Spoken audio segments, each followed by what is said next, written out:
हर शहर में कुछ किस्से होते हैं, कुछ कहानियां जो कभी अखबार की हेडलाइन नहीं बनती, लेकिन लोगों की जुबानों पर सालों तक जिंदा रहती हैं। ये किस्से डराते हैं, सतर्क करते हैं और कई बार सोचने पर मजबूर कर देते हैं। आज हम आपको लेकर चल रहे हैं उत्तर भारत के एक छोटे से कस्बे के बाहर बने उस रेलवे क्रॉसिंग पर, जहां रात के अंधेरे में अक्सर दिखाई देती है एक औरत सफेद साड़ी में लिपटी, मदद की गुहार लगाती हुई। लेकिन जो भी उसकी मदद करने की कोशिश करता है वो फिर कभी घर नहीं लौटता। क्या ये एक मनगढ़ंत कहानी है या फिर इस कस्बे की मिट्टी में वाकई कोई रहस्य दबा है? आइए जानने की कोशिश करते हैं उस क्रॉसिंग वाली औरत की कहानी जिसे देखकर लोग कहते हैं रुकना नहीं, बस निकल जाना।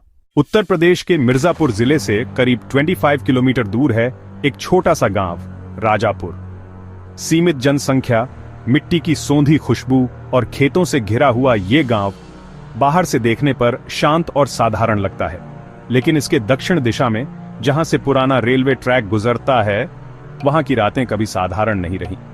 राजापुर रेलवे क्रॉसिंग, जिसका नंबर अब शायद रजिस्टरों में मिट चुका है, कभी एक सक्रिय क्रॉसिंग हुआ करती थी।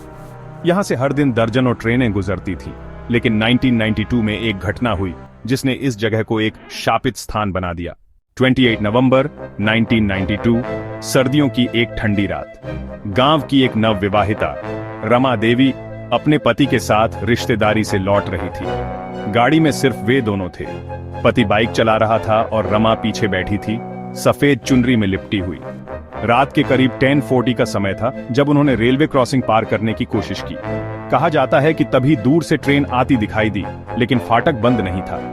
बाइक जैसे ही ट्रैक पर पहुंची, उसमें कुछ खराबी आ गई। रमा ने उतरकर गेट की तरफ दौड़ने की कोशिश की, लेकिन तभी तेज रफ्तार से आती मालगाड़ी ने उन्हें कुचल दिया। उनका शव 300 मीटर तक ट्रैक पर घसीटता चला गया। अगले दिन उनका चेहरा पहचान में नहीं आया। अगले कुछ महीनों में उस जगह पर अजीब घटनाएं होने लगी। ट्रेन ड्राइवरों ने बताया कि उन्हें फाटक के पास सफेद कपड़े में लिपटी एक औरत खड़ी दिखाई देती है, जो उन्हें रुकने का इशारा करती है, लेकिन जैसे ही ट्रेन पास आती वो गायब हो जाती। शुरुआत में लोगों ने इसे भ्रम या थकान समझा, लेकिन फिर गांव वालों ने एक नई बात कही, जो भी रात में वहां गाड़ी रोकता है वो फिर गांव नहीं लौटता। 1993 होली की रात, दो दोस्त राहुल और मनोज बरेली से लौटते समय राजापुर क्रॉसिंग से गुजरे। उनकी गाड़ी की गति धीमी थी क्योंकि धुंध बहुत ज्यादा थी। मनोज ने देखा एक औरत सड़क के किनारे खड़ी है, कांपती हुई, सफेद साड़ी में, और कह रही है, भैया मेरी मदद करो। राहुल ने जैसे ही ब्रेक मारा, उसकी आंखों के सामने अंधेरा छा गया। सुबह तक उनकी कार 6 किलोमीटर दूर खाई में मिली, लेकिन दोनों का कोई पता नहीं चला। आज 30 साल बाद भी वो मिसिंग ही है। गांव के बुजुर्ग कहते हैं कि रमा देवी की आत्मा उस रात से आज तक मुक्ति नहीं पा सकी। उसे न अंतिम संस्कार ठीक से मिला, न न्याय। उसकी आत्मा हर उस शख्स से मदद मांगती है जो उसी तरह अकेले सफर कर रहा होता है, और जो उसकी आवाज सुनकर रुक जाता है वो उसका शिकार बन जाता है। आज भी अगर आप वहां दिन के उजाले में जाएं तो आपको कुछ खास दिखाई नहीं देगा, लेकिन अगर आप रात को वहां रुक जाएं तो पटरियों पर सफेद धब्बे, बालों की लटें और जलने की गंध साफ महसूस होती है। विजय प्रताप सिंह पेशे से ट्रक ड्राइवर, सालों से रात में सफर करते रहे हैं, लेकिन एक रात की घटना ने उनकी जिंदगी हमेशा के लिए बदल दी। भाई साहब, वो मार्च का महीना था। रात करीब 1:30 बजे मैं राजापुर की तरफ से गाड़ी लेकर जा रहा था।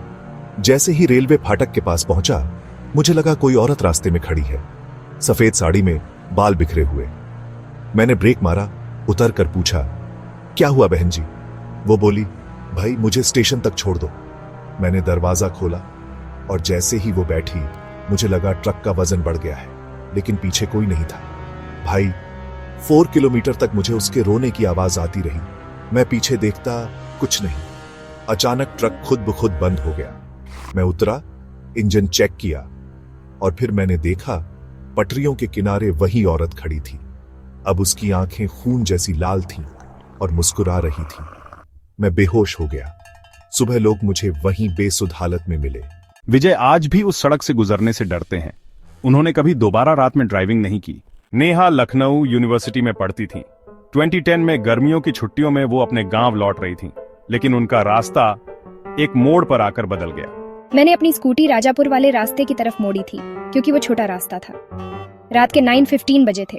क्रॉसिंग पर पहुंची तो देखा एक औरत खड़ी है, हाथ जोड़कर इशारा कर रही है, जैसे कोई मदद मांग रहा हो। मैंने डर के मारे स्कूटी धीमी कर ली। बेटी, मुझे मेरे बच्चे के पास पहुंचा दो। मैंने जैसे ही सिर हिलाया, मुझे झटका सा लगा। मेरे कानों में सीटी बजने लगी।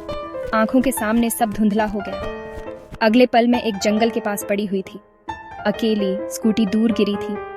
वहां कोई ट्रेन नहीं थी, कोई ट्रैक नहीं था, पर कानों में आवाज आ रही थी, धन्यवाद बेटी, अब तू मेरी हो। अनुज मिश्रा एक स्थानीय अखबार के खोजी पत्रकार थे। उन्होंने खुद उस औरत की सच्चाई जानने की ठानी और कैमरे के साथ रेलवे क्रॉसिंग पर रात बिताई। रात 11:46 बजे कुछ भी असामान्य नहीं, ट्रेनें सामान्य हैं। रात 12:03 कैमरे में एक हल्का सफेद धुंधल का रिकॉर्ड हुआ है। 12:07 कोई मेरे आसपास चल रहा है, लेकिन कैमरे में कुछ नहीं दिख रहा। सुबह अनुज अपने कैमरे के पास बेहोश मिले। कैमरे की रिकॉर्डिंग में 14 सेकंड का एक ब्लैक फ्रेम था, जिसमें सिर्फ एक आवाज थी, तू मुझे देखने आया था, अब देखता रह।